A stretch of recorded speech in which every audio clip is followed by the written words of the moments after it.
Welcome to the Gravity Well podcast with Alex and Jenny. Here, you break down heavy ideas with us to understand their complexities and connections.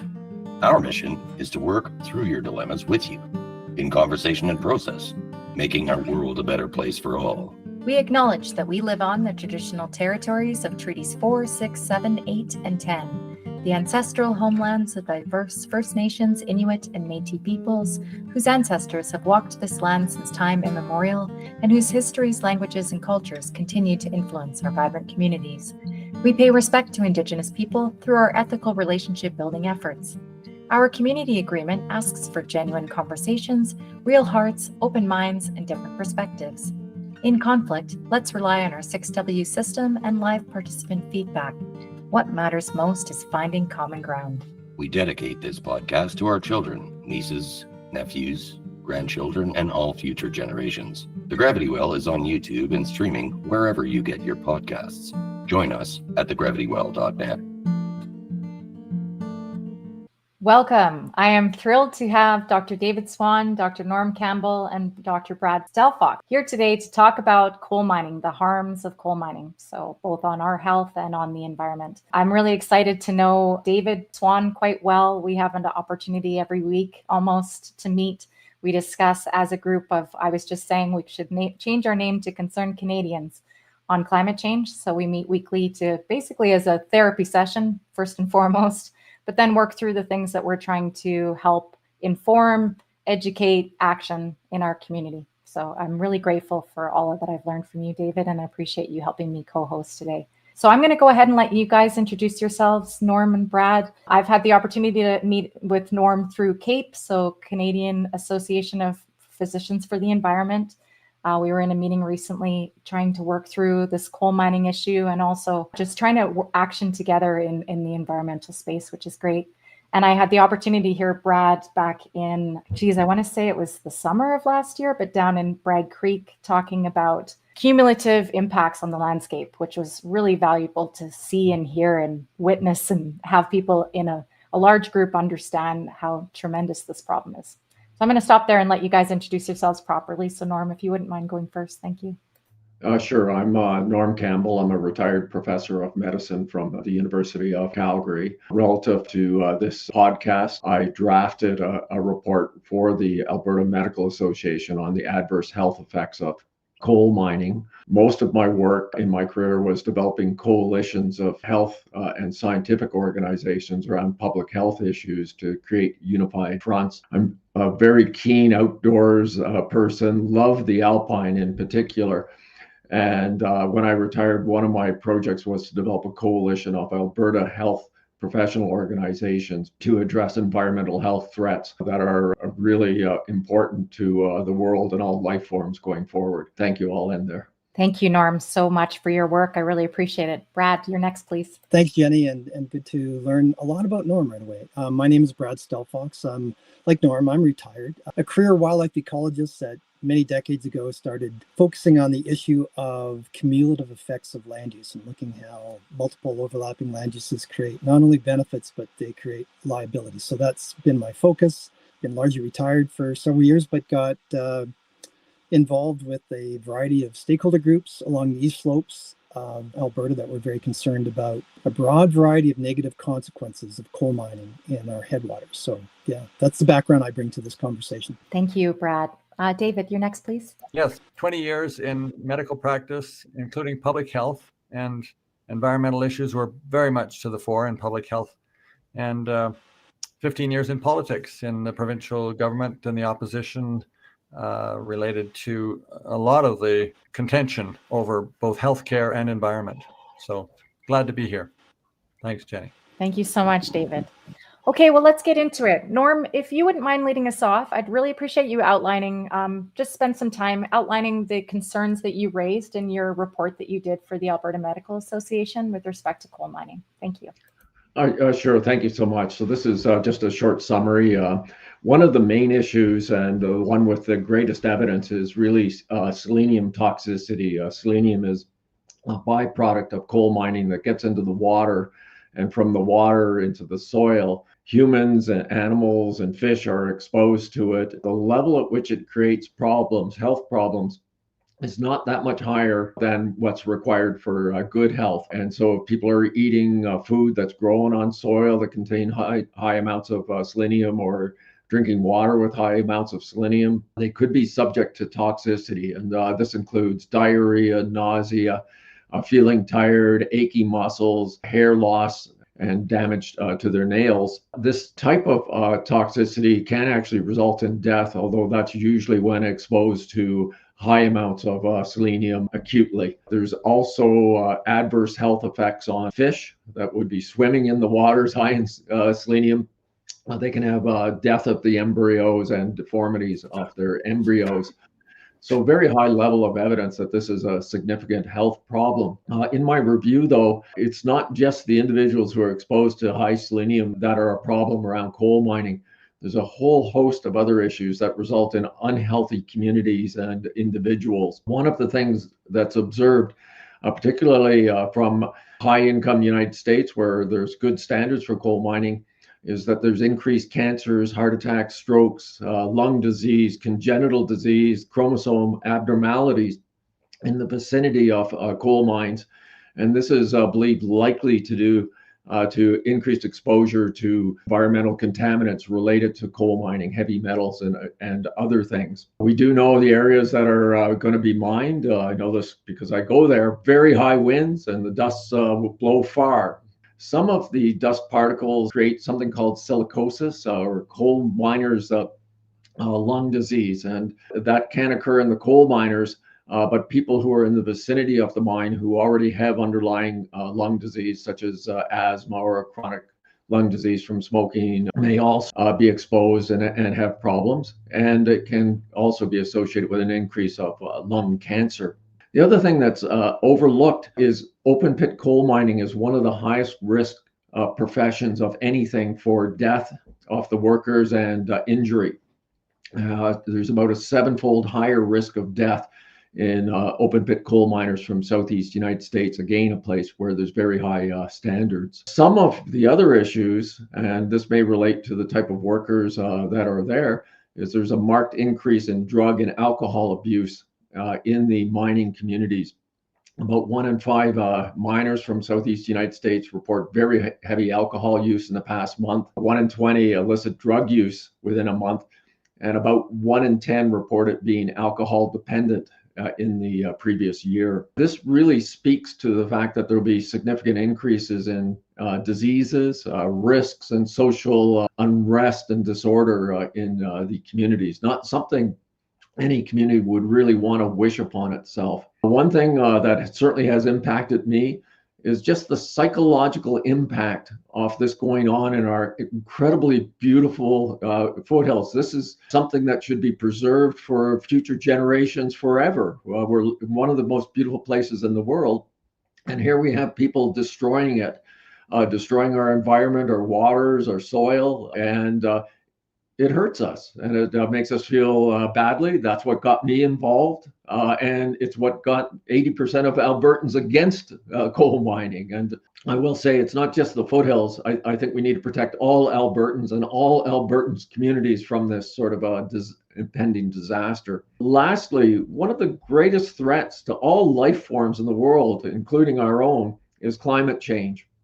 Coal is one of the dirtiest forms of energy. It's accelerating climate change. Well, we've seen the disasters here, and we experience them annually here in Alberta. The air pollution is now the second leading risk for death in the world. Over 8 million people dying in the world, and we're sending our coal somewhere else to be burned. But this is a global problem, and so that's essentially a summary. The Alberta Medical Association called for an extensive review of all the evidence. Currently, a lot of the problem is they'll do a health impact on a single mine, whereas the real problem is the whole mining industry really causing this type of disruption and ill health. And so I'll leave it at that and answer questions as we go on. Thank you. Wonderful. Yeah, thank you so much, Norm. I think what's interesting about what you bring forward is, selenium is something that Brad has spoken a lot about. Everyone speaks a lot about selenium and the ongoing and growing problem. I've even heard, and I'm curious what you know about this, either of you, that the selenium problems in Elk Valley are now being seen elsewhere because of, I know, Brad, in the conversation you just had with Alberta Resistance, the discussion was around the coal mining, how there is evidence and information in the coal mining, from coal mining dust in our glaciers, and how that those things aren't being reported yet. So I'll let you speak about that a bit, Brad. But to think about the cardiovascular disease beyond that and the other things that will be impacted, to hear the amount of pollution that is the second leading cause of people passing in this world is, I think part of the issue we spoke about before we went online, the misinformation that is out around these issues and how they are minimized to, oh, it's just one project, and oh, it's just this tiny area and you're just overreacting. No, the sum of the parts is what matters. And I think that's why I appreciate both of your work so much, because it's not just selenium, it's also dust and particles, it's sound, it's disturbance to patterns. A friend of mine I've made through this, Brenda Davidson, speaks about the continuity, Yellowstone to Yukon, and how we need this continuity for species to be intact that tell us our ecosystems are functioning. This is the size of this issue, and how in the AER hearings, Lauren Fitch spoke to the fact that any activity is going to harm species at risk, let alone coal mining. So this is the size and scale of it. And I also appreciate that you brought in the lifestyle that it brings, not only to the campers, the workforce that's there, but the community that's around it. There was an example when in the last company I worked for in the oil and gas industry, where an Indigenous woman was doing her smudge in the camp, and they made her get rid of her smudge system. She had a ceramic thing that was, and she was made to feel like she was doing something wrong in this camp, rather than something that was meant to ground her and help her be in the right way for her community. So things that are really not healthy for a community to be exposed to beyond the actual activity. So that's what I took away from what you work, Norm. Did you want to reflect a little bit before I pass it on to Brad to offer some thoughts? I think one of the big issues is that communities, when they're considering this, and we know there was a vote in favor in the Crow's Nest Pass for the coal mining, I think they were completely unaware that that's going to bring drugs, alcohol, violence. They're going to need enhanced health care services, ambulances, and things to take the injured and people out. And when their relatives have premature cancers or strokes or heart attacks, was that worth it? If their kids going to school and getting beaten up by some drugged out person, or there's family abuse due to alcoholism in the community that wasn't there before, was that really worth it? Is that the type of community you want to live in, or do you want to live in a beautiful natural surrounding, birds, fish, animals, and the great beauty that we have in Alberta? And I think if communities actually knew what they were getting into, I think they've been sold a bill of goods and misled. Agreed. Yeah. And it's really hard, as you said. That's the last thing, is the psychological impact of how hard it is to know the misinformation that's being put out for people to support this, rather than the real dangers. And we can't reverse this bus. Like, this is a mistake that we can't make, kind of thing. Okay, Brad, please offer some thoughts on Norm's work. Thank you. Well, I really enjoyed that synopsis. And one of the key themes that I hear in Norm is scaling it up from, an issue of, hey, it's a coal mine that's going to bring some jobs and royalties and rents. And if you look at it, yeah, it'll do that. And I think most Albertans would be amazed at how little and few jobs and the royalties and rents. But most of us dealing with government industry are hearing about the benefits. And there is a broad suite of liability. So like Norm said, it's a system. And if you scale up and look at the full suite of benefits and liabilities, it just doesn't make sense. Yeah, I guess the world wants to produce a lot of steel, and historically coal has been a dominant thing to do.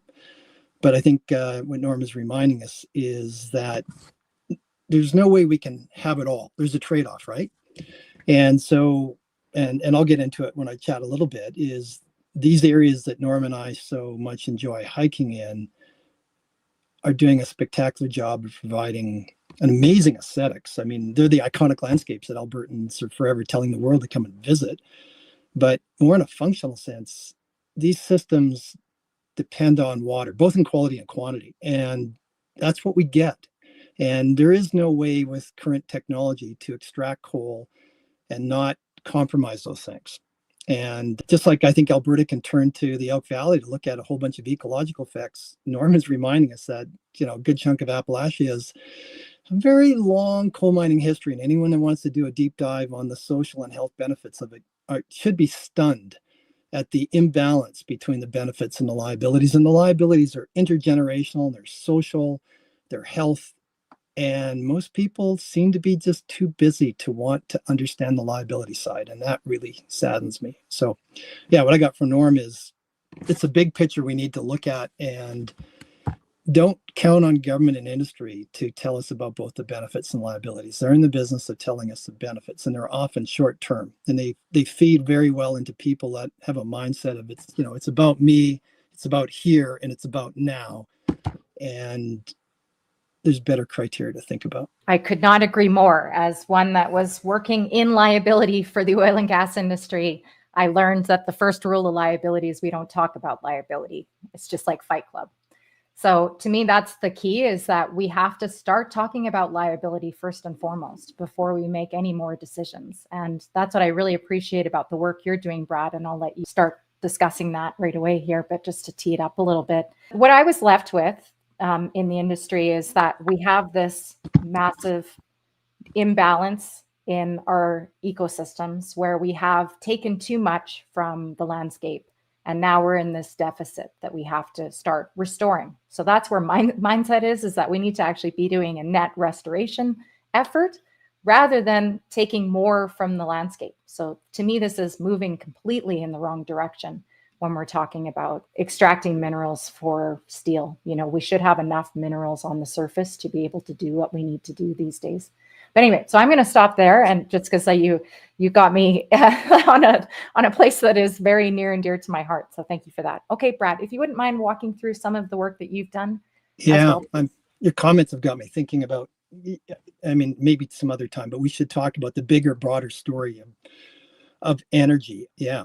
So we're a species that seems to consume an unbelievable amount of energy, and somehow it needs to grow each and every year. Yeah, central to the work that I did with colleague Dr. Bill Donahue was some work, Jenny, that was commissioned by the Livingston Landowner Group. And they're an organization that is, they graze cattle in the headwaters of Southwest Alberta. And it's not like their land use is without an environmental consequence too, but it's an extensive land use that works pretty hard to maintain water quality and quantity. And I've visited enough of those families to know that they do a reasonably good job. But and Norm talked about this. This is not an issue of Grassy Mountain specifically. It's a much broader issue. I mean, there's over 100 million metric ton of coal that can be extracted from the headwaters of the Oldman. And the government, rather than wanting to talk about, hey, the Miss Mountain coal formation has this much coal underground, we can get it out, we can generate these number of jobs and royalties. They've heard from Albertans that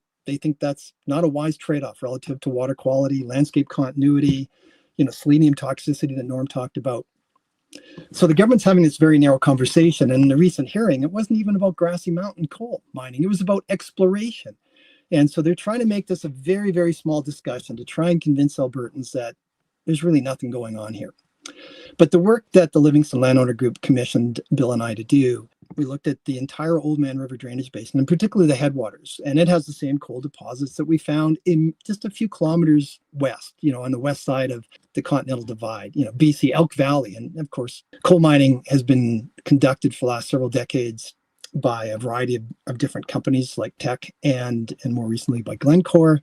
And it tells us about what are the benefits, and it tells us about what are the liabilities. So we don't have to make this up. The total amount of ore that these 8 mine sites have projected that they think they can recover over a 5-decade period is very comparable. And Norm made reference to, it's kind of windy on our side, a lot windier than it is in the Elk Valley. I think aeolian or dust or wind-driven dust dynamics are going to be much worse. And we already have significant toxicity issues by dust that has been carried over the Continental Divide into some of these tarn lakes that we're finding in the headwaters. So, the Old Man River Drainage Basin, what is it? I think 160,000 square kilometers. It's got a couple 100,000 people, but it flows, comes to South Saskatchewan and goes through Saskatchewan, goes all the way to Lake Winnipeg. If you look at that entire basin, we're dealing with about 3 million people. And Alberta has a commitment to deliver good water quality and quantity to Saskatchewan too. So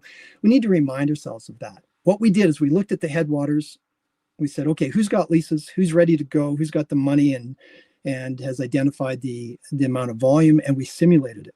And we looked at a broad suite of social and economic benefits and also liabilities. And then one of the things that reminded us is that, and I'm going to go from west to east. So the headwaters obviously are high. They're the mountains. They're beautiful. So they're high.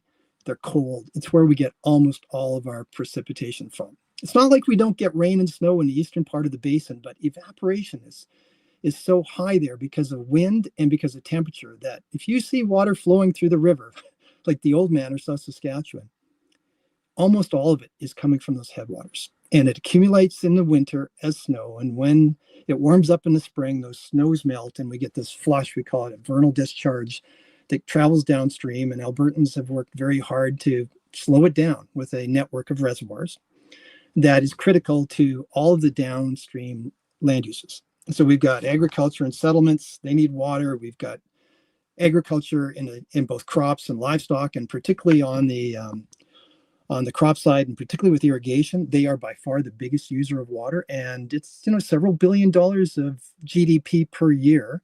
It's not like it doesn't have its liabilities, but it's been existing for several decades. It requires water. And not only in terms of quality, but as Norm mentioned, quantity, and not only in quantity, but quality is really important. So, if I recall correctly, in this basin, you get about 12 billion cubic meters of water, of precipitation a year. Every cubic meter is basically a metric ton. And the amount of water that will actually get into the rivers is about 1/4 of that. It's about 3.2 billion cubic meters. Now, we owe half of that to Saskatchewan every year, leaving us with about 1.6 billion cubic meters. But our landscapes are not average. So we might average 12 billion cubic meters of precipitation a year, but some years it's as high as 17, some years maybe as low as 6. And those land uses require constant water. Like they need it the same amount every year. So we're already over allocated in the Old Man. And I think the Old Man is, it's very similar to the conversation that were going on in Colorado 4, 5, 6 decades ago. Everyone can do everything everywhere. We're really smart. Technology will solve the problems. There's engineers that'll fix all of this. And billions and billions of dollars of risk capital get spent. All these land uses grow, whether they be mining or agriculture or people. And then you end up exhausting these systems. They collapse. And now you're not dealing with $1 billion problems. You're dealing with $1 trillion problems. And how do you undo that? So that's one of the things that really concerns me. Norm talked a little bit about climate change. If you go back and look at the historical record in the Old Man, and we're talking about being in droughts right now, I would suggest the last 15, 20 years, the precipitation has been relatively constant. We haven't experienced the kind of magnitude and frequency of droughts that has characterized this landscape since glacial ice sheets retreated 8,000 years ago. And they're going to come back. And with climate change, they're going to be worse. And we no longer have the glaciers and the headwaters that can help us. They've melted out. They're not there. So while we should be trying to figure out how to conserve the land uses we have and encourage them to use less water, we seem to have a government that thinks that we can add and add and add and add. And really what this is about is we've got to move from this mentality that everyone can do everything everywhere all the time and make some tough decisions. Say, okay, do we need food? Okay, yes, we do. Well, we don't want to be producing food everywhere. So where should we? And how much of that should be livestock versus vegetation? Are we going to have people? Okay, how are we going to position them on the landscape? So I see Alberta as a house with a bunch of rooms. And right now, I think we know what we do in a bathroom, and we don't do that everywhere throughout the house. And, kitchens have a purpose, bedrooms have a purpose, living rooms have a purpose. The East Slopes, the primary purpose is water quality and quantity. And this conversation goes back to before even Alberta was a province. We had the federal government, like 1840, saying, you know what, that place, its primary purpose is water quality and quantity. Lougheed reminded us when the feds passed the Natural Resource Act over to the province, they said, take care of Alberta's water. Those east slopes, that's its primary purpose. We simulated all these 8 mines. Yeah, they can produce a lot of coal. It's not particularly good coal, but can companies make billions of dollars on it? Sure, they can. Yeah, I mean, it falls into or mineralogical coal, but you are going to produce a lot of selenium. And like Norm said, we all need selenium. But it's very easy to be overdosed. And in fact, humans are much more tolerant of selenium than many other species of plants and animals. And Norman's right about various salmonids like West Slope cutthroat trout. You can easily have too much selenium. So, you can't get the coal out without removing the overburden. You have to literally blast these mountains. Now, for many people that hiked down in that part of the world or in the BC side have seen Crow's Nest Mountain. So just imagine it in your mind. You need 6.7 times the total volume of Crow's Nest mine blown up and turned into rubble to remove the overburden to get at those coal seams. And once you do that, you increase the surface area of all this mountain. It used to be largely like a monolith, and now it's fragmented into billions of pieces. And you subject it to air and water, now you're mobilizing selenium. And billions and billions of dollars have been spent to try and figure out how to contain it, how to extract it. Some of these techniques kind of work well in lab scales, but none of them seem to perform well at large scales. And, for the kinds of volumes that we're talking about. And so, that's important that people understand that.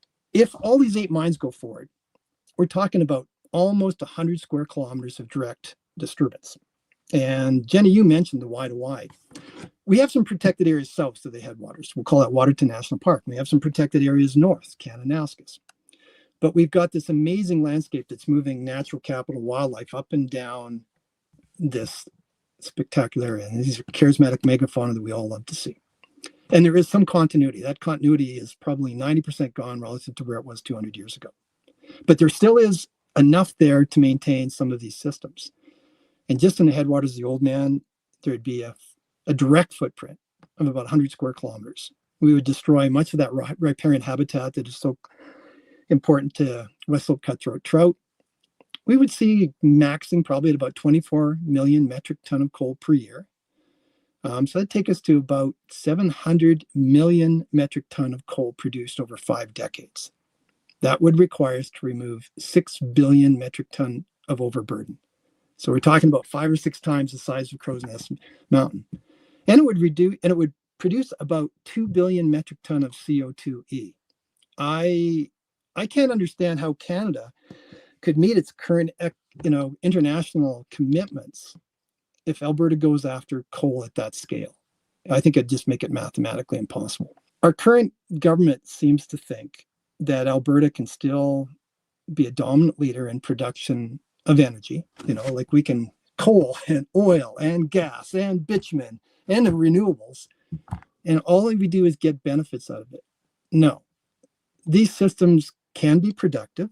I mean, the great work done by Bill Reese and others has shown that, we're using about 2.5 to 3 total Earths right now in terms of resource extraction relative to the capacity of our globe to rehab our waste streams and continue producing these energy streams at any sort of sustainable level. So we're grossly overusing it. I think the people in Southwest Alberta are understanding that it's a very busy landscape downstream, and their land uses are going to be in jeopardy. And that we got to start thinking, as Norm was talking about, a more holistic system. David has been preaching this. Well, he's one of the few politicians that talked in this way, going back to when I was a younger man. So I think I've gone way over my 10 minutes. So sorry. Not at all. That's what comes to mind. That was fantastic, Brad. Thank you. I'll tee off for you, David, since you had a little bit of internet issues there. But yeah, so what I heard from you is this is a similar scale to what Teck is doing in BC. We cannot look at that differently. Plus, we're going to have more winds, more ability for this selenium to move. There is no way to coal mine without removing the overburden, which is where the selenium is, and that overburden. So this is something that our politicians are currently saying. We have technology to do this somehow magically next year. We'll present it to you. And in the meantime, what? So this is the real life issue that we have, is that we're now watching for potential applications to come through the AER as they've mishandled this politically. The other thing I wanted to touch on is you talked about in your conversation with Alberta Resistance, Bill Donahue shared that there are some papers that aren't being shared, some papers that have been written and have been held back. I remember there being talk about snowpack and coal dust, and then that data just somehow never surfaced. So I'm assuming that that's related to that work. So this is, we know that there's impacts from the existing coal mines. So to add is insane. The other thing that Norm brought into this that you've touched on is the amount of CO2 that we're adding, as you said, in addition to where Canada is supposed to be meeting, but we're exporting this. That's what Norm added.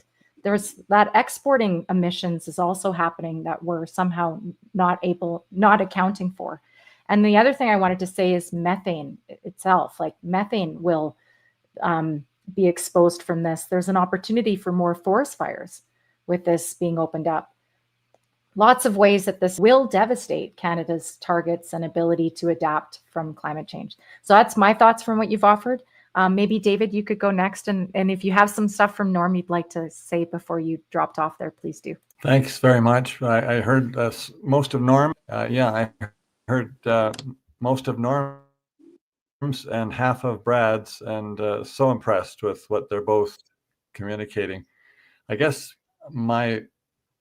in my few minutes, I would like to tell Albertans just how much difference they can make by connecting with their elected representative provincially. If they haven't met the representative, they need to. It's hard to influence somebody if you don't have a relationship with them. And that's what we pay these representatives to do, is to represent us and meet with us and hear our concerns. It's very clear that we as part of the global community are not doing our part to move towards a much reduced emissions scenario. That means the people who are representing us are not doing their job for us. If majority of Albertans, and I believe they do, want significant reductions in CO2 and including methane, and if the majority of Albertans don't want to see coal developed as a very dirty form of energy and with many alternatives that should be prioritized, including the clean energy we've all heard about. Alberta has fallen way behind in terms of renewable energy as a result of the Premier's failure to really promote it appropriately and, in fact, interfere with the development of renewables here. Those are all political decisions, and I don't think we can expect them to make changes if all they're hearing from is the lobbyists and the corporate interests. Kevin Taft wrote an excellent book in which he identified the capture of our governments by the oil and gas and energy industries. And unless we counter that with significant input from citizens, it's not going to change. We owe it to our children, we owe it to future generations, and we owe it to our own sustainable economy, not to mention our environment, that we make these kind of changes that are needed. So thanks. Thank you, David. That's wonderful. Norm, do you have some comments with respect to Brad's work? Thanks. Sure. And, just a little further along the lines of climate change, Canada is the 11th top emitter of gases that cause climate change. On a per person basis, we're amongst the top 3 in the world.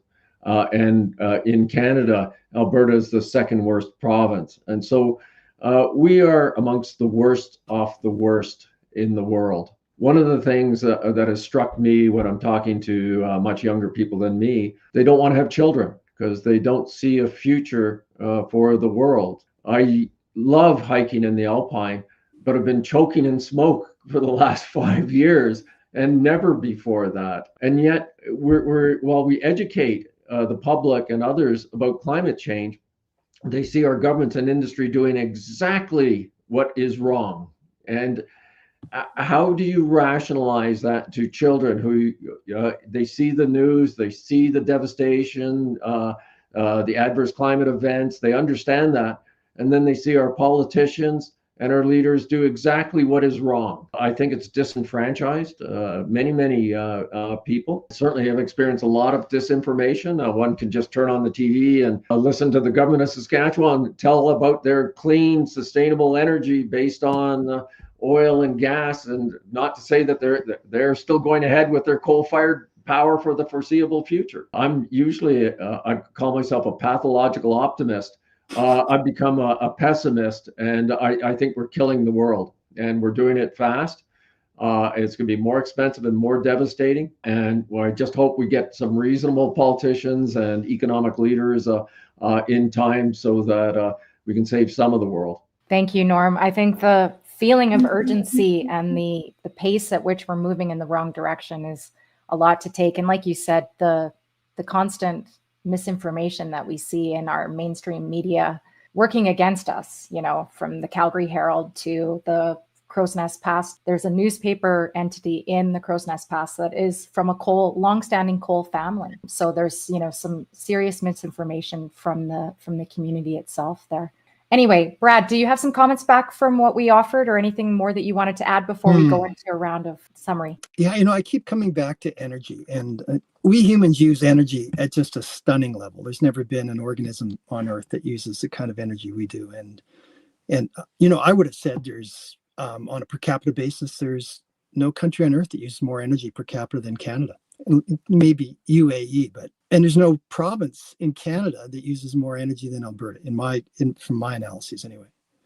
And there's no city in Alberta that uses more energy than Calgary. We are the worst of the worst of the worst. And everyone is focused on short-term economic outcomes, which is primarily, GDP or my own individual income. And that whole economic model is based on continuous growth of our economy. And you cannot grow an economy historically without pumping more energy into it. And so we're on this unbelievable treadmill of the only thing that's important is economic outcomes. And I have no problem with economic metrics. It's just do a good job of incorporating natural capital. So it's a really shitty system that we have. It's very narrow. We need to integrate things like personal health and community health and natural goods and services. And if we did that, we'd see we're being shortchanged. But if you back up, once coal came, it was followed by oil. And the idea was, okay, well, we're getting past coal. Well, coal has not done nothing but just continue to increase through time. It's never declined globally. Along comes oil and it grows. And then, and then it's followed by natural gas. Well, that's going to reduce our conventional oil. No, it just continues to grow. And so whether it's biomass, like even before, we use more biomass. We're talking about trees now than we did 300 years ago. So biomass has done nothing but grow. Coal has done nothing but grow. Oil grows. Natural gas grows. Bitumen goes. And now we're into renewables. It's just like we've got to get off this treadmill that we need to find more and more and more energy and seek some sort of lifestyle that has an energy input that the Earth has some ability to deal with. Failing that, all we're going to have is much greater frequency and magnitudes of these natural perturbations, whether it be fires or floods or insect outbreaks. And evidence seems to be suggesting that some people, it's really hard, when your house burns down, you kind of think about that. People are beginning to see, and the insurance sector, which is way bigger than the banking sector, is going, hey, you know what? We've become a massive liability. So people are beginning to realize that Mother Nature is damaging these quadrillions of dollars of infrastructure we have. So hopefully people wake up to that. We cannot continue to ride this trajectory of exponential growth in people and their per capita energy use. It is a completely unsustainable equation. My 2 cents anyway. Agreed.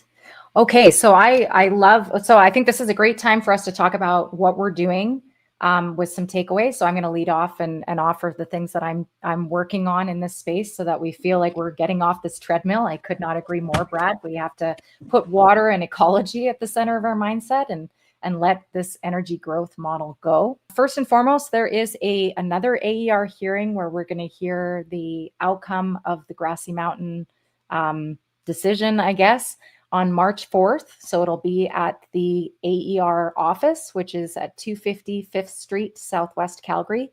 I plan on being there to hear the whole hearing, and there will be a protest. So please bring a sign, come at like 11 or 11:15. We're hoping to have a big group. We need to show, as David said, our leaders that we stand against this action, that we do not support coal mining in our headwaters whatsoever.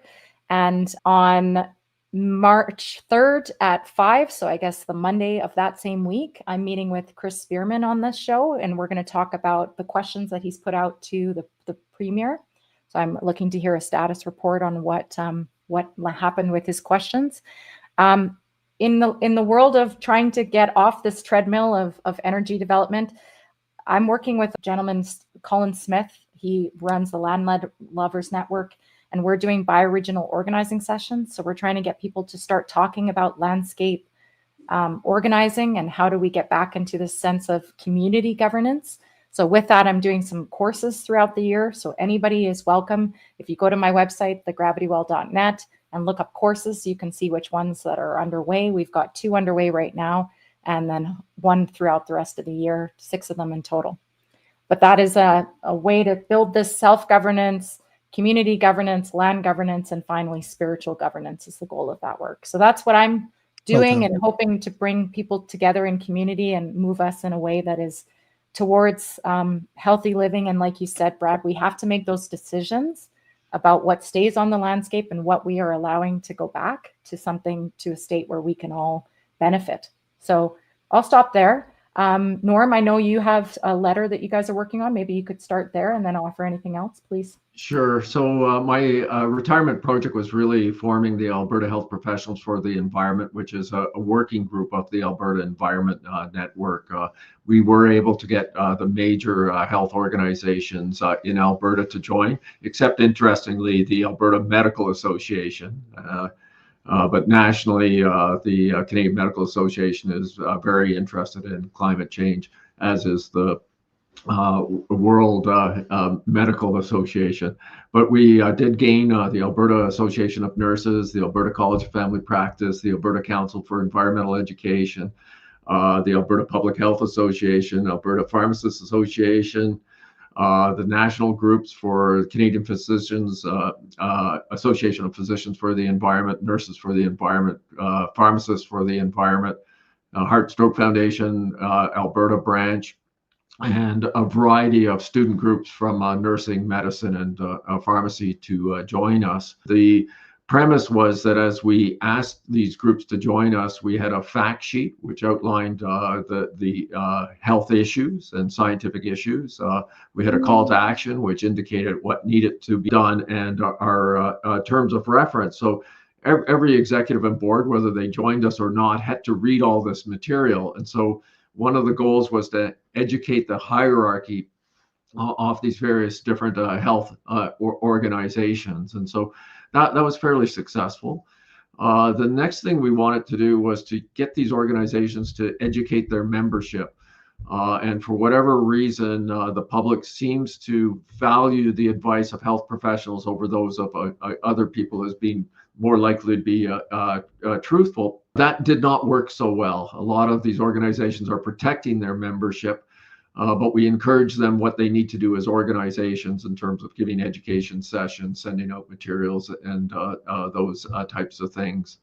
But we've got a lot of work to do to get these organizations to actually get more on board and educate their own membership. The third thing, if you look at Alberta adults, they will visit a physician, about 80% of them every year.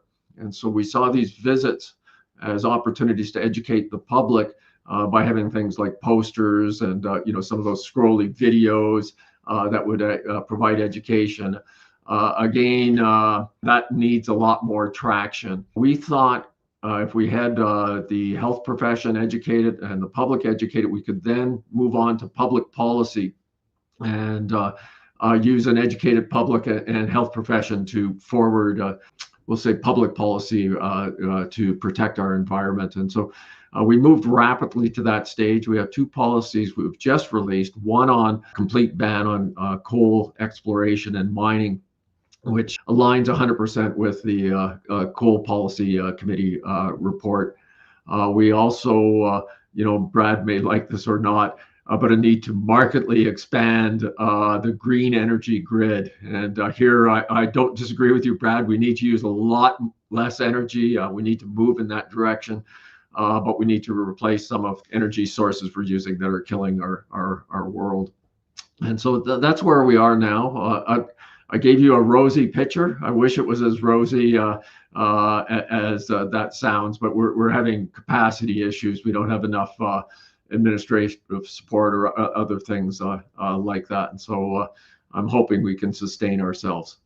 Thank you for all the work you do. And I do agree, Norm, there is something to be said about being a physician and having the opportunity for people to follow your direction. So I really appreciate that you're using that ability to help educate people and help take action for positive change. So thank you for that.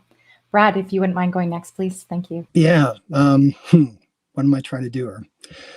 So to me, the science is pretty clear. Those people that want to learn about health effects, the data's there. If they want to look at environmental effects, the data's there. Now, yeah, maybe 80% of Albertans are not in favor of coal mining, but very few of them seem to actually understand the issues. And they may say they're opposed to it, but when they have to make a concrete trade-off between option A and option B, particularly if it's about electing a government, they elect their behavior, their actions are different than their words. Yeah, I'm a scientist that looks at land use, and I think I've learned a bit about coal, and very few of us, certainly including me, have limited ability to know how to convey these issues in a way that resonates with Albertans. I'm an Albertan, so I can say it. We're a stereotype. We epitomize the me here now type of Homo sapien. I mean, it's all about me. It ain't about you guys. And it's all about today. I'm not worried about tomorrow.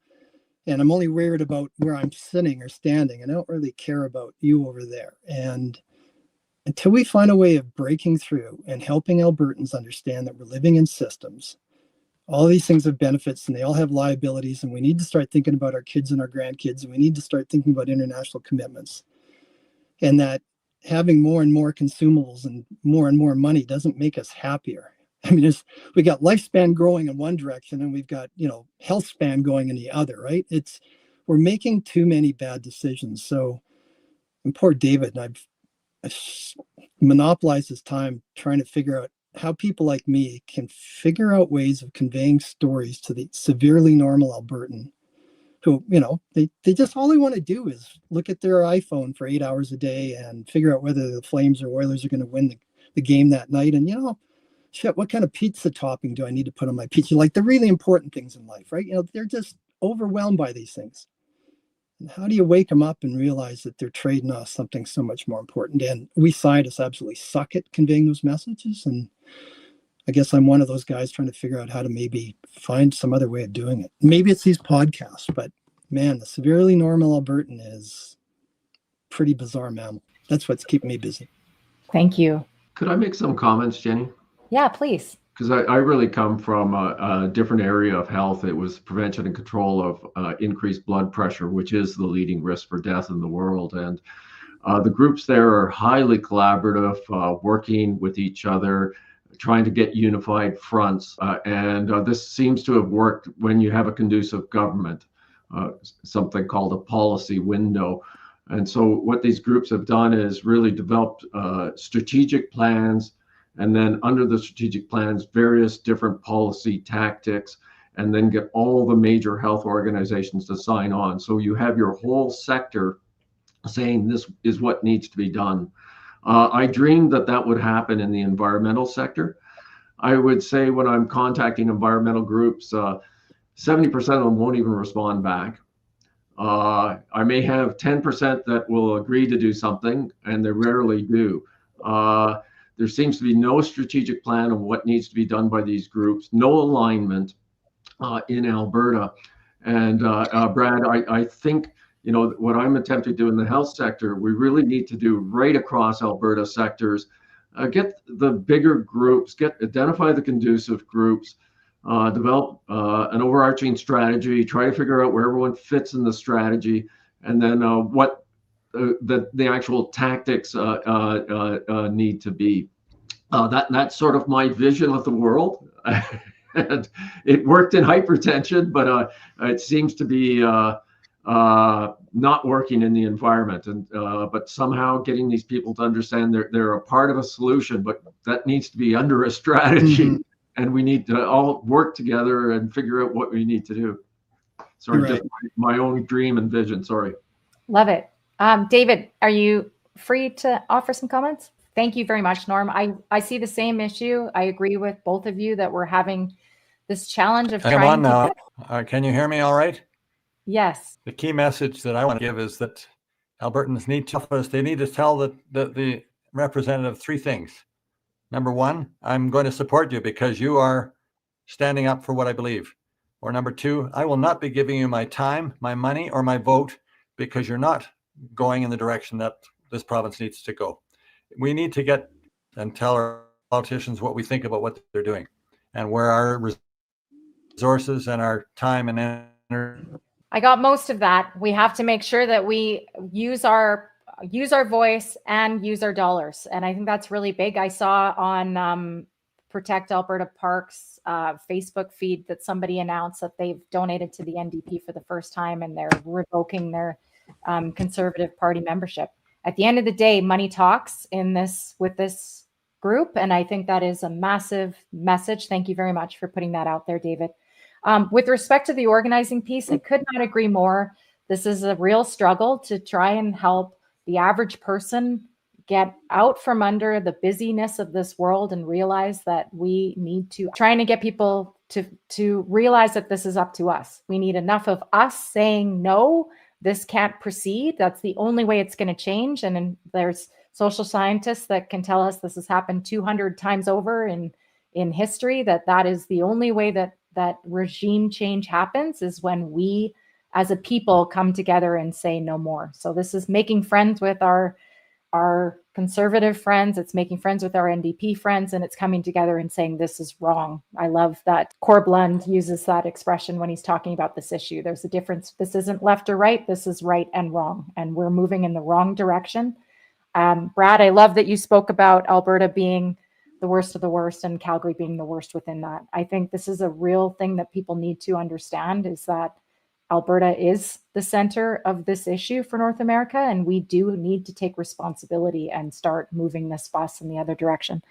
The one thing I did want to add, and I put it in the chat, so if you go to saveourslopes.ca, we've got an updated action, which is to send a direct message to your MLA. So thank you, David. It includes that, and it also includes the Energy Minister.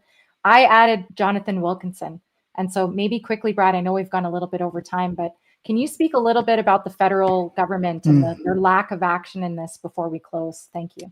Yeah, I mean, the proper way of going about this is what we call, a robust cumulative effects assessment. Look at the appropriate size, appropriate basins, look at all players, forestry, energy, agriculture, transportation, tourism, residential. Understand our climate and where we think it's going to go, because even if we stop using energy today, the climate has changed and it's going to continue to change. Become very clear as Albertans about the supply and the demand. Make them understand what we're going to lose in terms of wildlife and their distribution and water quality and water quantity. Make them very clear about the benefits too. It's not like there aren't benefits. So the question is, how does the risk-benefit ratio exist? These are interprovincial waters. The federal government has been asked to get involved and to either do or sponsor a proper cumulative effects assessment, and they've said no. And so in so doing, there is no opportunity for Albertans to fully understand the system. And what they're left with is sound bites about whether Grassy Mountain exploration should go forward. So there is a logical, empirically robust, scientifically defensible way of helping them understand benefits and liabilities. And so far, Wilkinson and the federal government have said, no, we're not interested in seeing that kind of conversation. And so we seem to be lacking the appropriate governance leadership to put good information in the front of Albertans. Like, I'm a pro-business guy. Give me the right information, and then maybe we can collectively make the right decision. And they have stayed away from the conversation. Yes, thank you.